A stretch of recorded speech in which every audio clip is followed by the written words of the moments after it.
Здравствуйте. 2021 жылы біздің кітапханамызда Ыбырай Алтынсарин атындағы үздік әдеби байқау республикалық байқауы бастау алған болатын. Сол байқауға біздің Қазақстанның түкпір-түкпірінен жазушылар қатысты.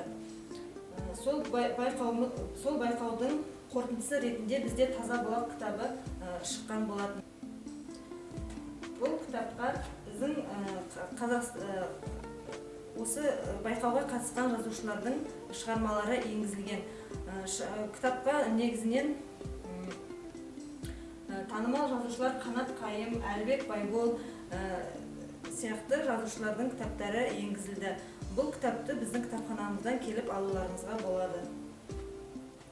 В сборник «Таза бұлақ» вошли также произведения писателей и поэтов из разных уголков нашей необъятной родины Казахстана.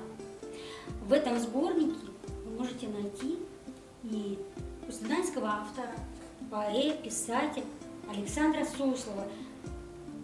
На нашей выставке представлена ее книга «Рябиновый привкус», которая вышла в Кустанае 2009 год. И этот сборник, в этот сборник вошли ее стихи, ее проза.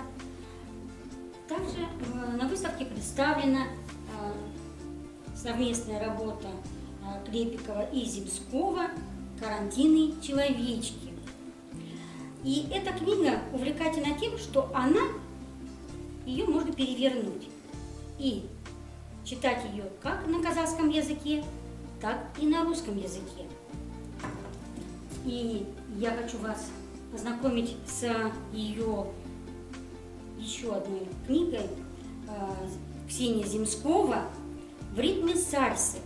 Вышла эта книга Алмата, 2017 год, «Литературный дом».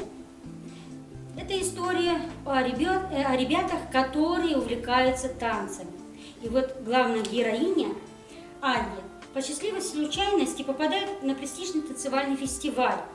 И вдобавок ей оказывают внимание лучшие танцоры города. Но подруги ее предупредили, что что-то здесь, где они участвуют именно в танцевальном шоу, что-то должно произойти. Так что же, от чего ее подружки предупредили и чем все это закончится, вы, конечно, можете познакомиться, взяв книгу Ксении Земсковой «В ритме сальсы». Енді келесі сіздерге таныстыратын кітабымыз осы 2021 жылғы байқаудың жеңімпазы Дана Жантемирова. Дана Жантемирова Көкшетау өңірінің тумасы, өзі 13 жасынан бастап шығармаларын жаза бастаған, өзінің әкесінің қолдауымен өзінің алғашқы шығармаларын көкшетаулық жергілікті газеттерге бастырып шығарған. Бұл мозаика кітабы, біздің кітапханамызда бар кітабы, өзінің анасына арнап жазған кітабы. Дана Жантемирова өзі екі тілде жазады, қазақ және орыс тілдерінде. Балаларға арналған ертегілері де, әңгімелері де бар.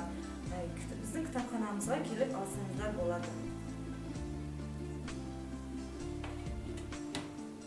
С остальными произведениями вы сможете познакомиться на нашей выставке «Открой книгу, открой Казахстан».